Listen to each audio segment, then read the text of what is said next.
Bonjour tout le monde, c'est Mathieu de la bibliothèque de DDO et re-bienvenue au Coin des ados, le coin de l'internet où je vous fais une suggestion de lecture basée sur un nouveau livre que j'ai lu et qu'on vient de recevoir à la bibliothèque sans aucun spoiler. Cette fois-ci, j'ai décidé d'y aller avec le roman Comme deux frères par Emmanuel Rey. Je crois que la meilleure façon de commencer cette review est de paraphraser la première page du roman. Donc, c'est pas un spoiler. Zach explique qu'il est au marché avec sa famille. Il tenait la main de son petit frère de 3 ans, Jonas. Il ne sait pas si c'est lui qui a lâché la main ou Jonas qui a lâché la sienne, mais quelques minutes après, son père lui demande « Il est où ton frère? Il est où ton frère? » 8 ans plus tard, Zach sait toujours pas qui a lâché la main de qui ou où est son frère. On n'a jamais revu le petit Jonas. Comme deux frères, c'est l'histoire d'un enlèvement d'enfant. On suit la famille de Zach 8 ans après l'enlèvement. On voit l'impact que la disparition a eu sur les parents de Zach et sur lui, alors qu'il est maintenant un adolescent, mais pour toujours le frère de l'enfant qui a disparu. Comme ses parents, il y a encore beaucoup de séquelles de la disparition de son frère. Puisqu'on ne l'a jamais retrouvé, ils n'ont jamais pu commencer à en faire le deuil.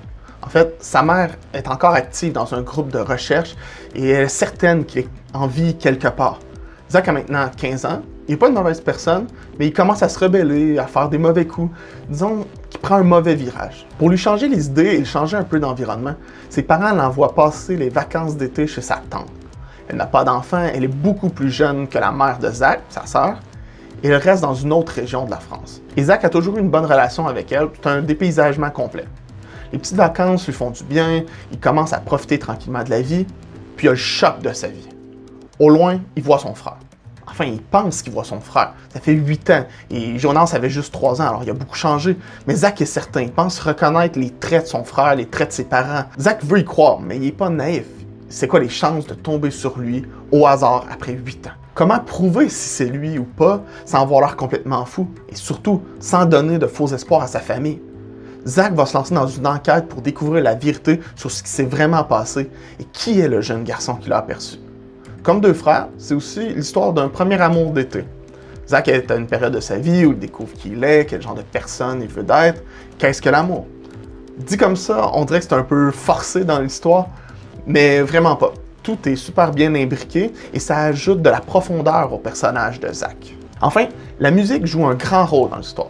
C'est par la musique que Zach exprime ses sentiments, ses émotions et d'une certaine façon qu'il communique quand les mots ne suffisent pas. Le roman est très court. Sur Prêt numérique, le roman est présenté comme un roman coup de poing. Et je suis très d'accord. Malgré qu'il soit très court, le langage peut parfois être cru et les thématiques abordées m'amènent à le conseiller pour 4e secondaire et plus.